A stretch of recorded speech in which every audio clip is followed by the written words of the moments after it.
everyone feels guilty to a greater or lesser extent. Because it arises fairly spontaneously when you fail to meet your own standards, people who have high expectations of themselves suffer more guilt than people who have low expectations of themselves.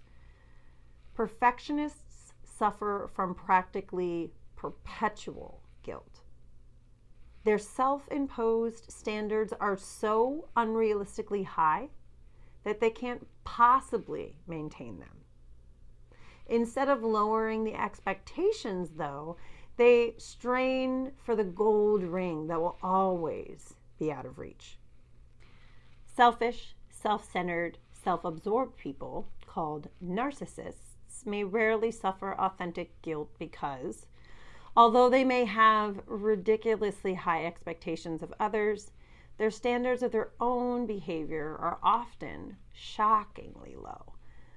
This doesn't mean you should aspire to being selfish to avoid feeling guilty. Narcissists are far from happy people. Though at times they may appear to feel guilty, what they experience may not spring from a genuine sense of having done wrong, but from a need to manipulate others' feelings and behavior. People with what is called antisocial personality disorder appear to feel minimal, if any, guilt in a situation that would trigger guilt in most people. We used to label such individuals who could commit heinous crimes and exhibit no regret or remorse sociopaths. For them, the end does justify the means.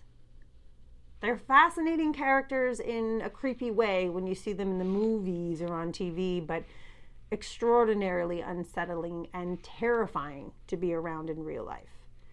It's likely that antisocial personality disorder is written in a person's biology, genetics and biochemistry, their psychology, and their social history. Both narcissists and antisocial individuals lack a capacity for empathy, the ability to put oneself in another's place, which is the cornerstone of guilt. Think of empathy as the key to harmonious community relationships. If you can't imagine how someone feels, you can't imagine his or her or their hurt. And if you can't imagine their hurt, you may neither recognize nor care that you caused it.